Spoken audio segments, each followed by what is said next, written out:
I'm Lita Shon-Roy, the CEO and president of TECHCET. We are a technology-centered advisory firm focused on semiconductor materials and supply chains. Great. And Lita, you're here at our Specialty Gases Summit 2025. You were on stage yesterday. What were the key themes of your presentation yesterday? Well, I was asked to highlight the opportunity for Europe in the semiconductor industry, not just chips, but gases. And there is a steady 6% growth overall in semiconductor chip revenues, but with the $32 billion that's coming in or slated to be invested in chip expansions in Europe, there's a lot of opportunity for gases companies here. Sure, and your session was titled The Semi Sector in Europe Today. So I guess in a nutshell, how is that market looking? Well, as everybody knows, with tariffs looming and not quite yet settled, and the economy actually being set off balance because of the U.S.-China tariff tensions, shall I say, people are concerned that the future of the economy is going to hinder the semiconductor expansion plans.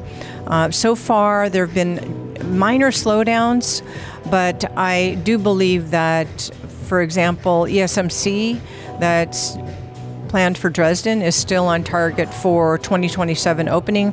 And I've heard from some suppliers here that they are asking for suppliers to be ready by next year in spring. So things seem to be moving along. Sure. So on a global context, how does Europe compare to perhaps other regions, the US or the Asian region?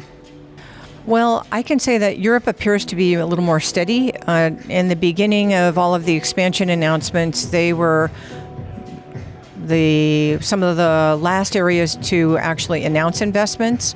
But on the other hand, they are also much more steady in terms of the overall plans, where the U.S. has had several announcements of delays in Ohio, in New York, and with tariffs looming out there, there's some discussion among our companies that build chips that have other locations outside of the U.S. that they may want to increase production there as opposed to continuing planning expansion, at least for the moment, in the U.S. because of increased costs that may come from tariffs.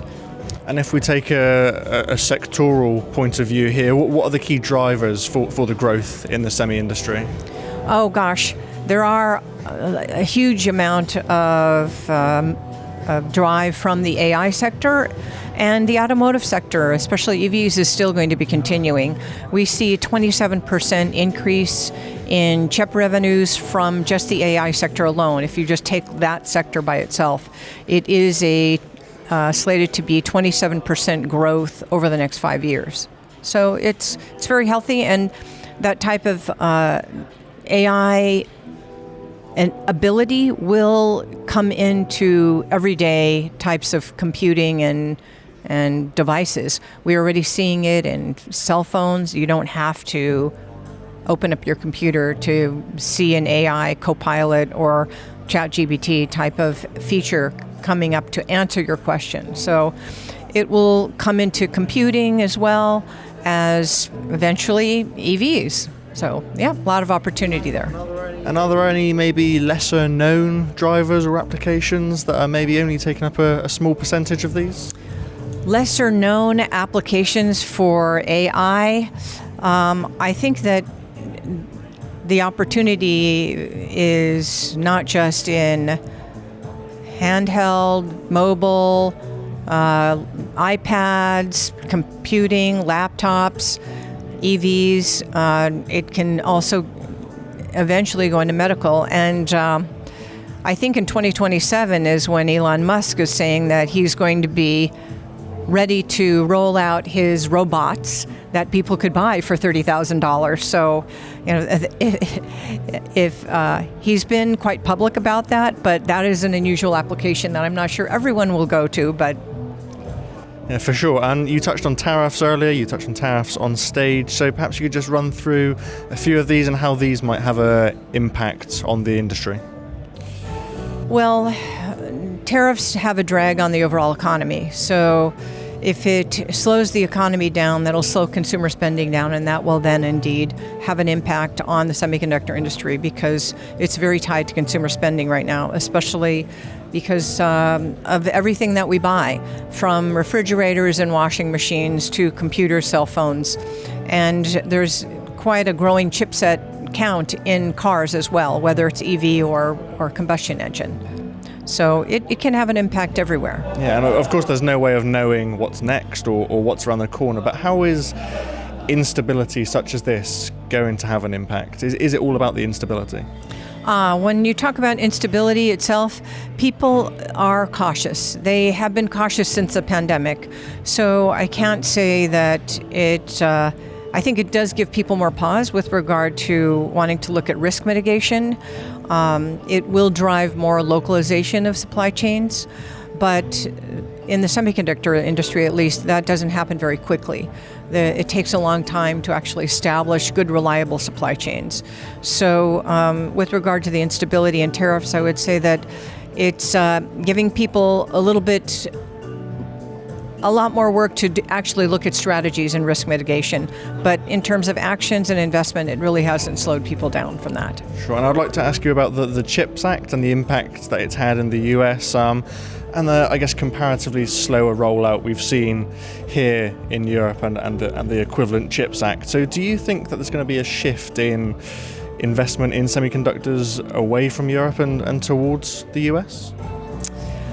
I think that the investments that have been made or announced for Europe will remain. I do not think that there's going to be any particular shift going on.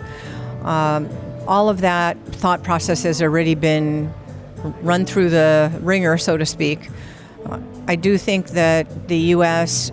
CHIPS Act is slow to roll out, primarily because or shall I say, primarily because the market is slow. So the CHIPS Act money is very much tied to in-kind contribution from chip fabricators, and they're not rushing to spend until they see the market turn back up or turn up in a stronger way. Okay, great. And a final question for you, Lita. If you had a message for those watching who maybe couldn't attend our event this year, what would your message to those people be? I think that events like these are great to attend, especially for those in Europe who are very interested in opportunity in gases and new opportunities, whether they be for sustainable molecule development or getting into the semiconductor industry. So I would encourage them to take a look at the podcast here and consider attending next year. I think it'll be a great event. Fantastic. Well, Lita Shon-Roy, thank you for your time. Thank you so much.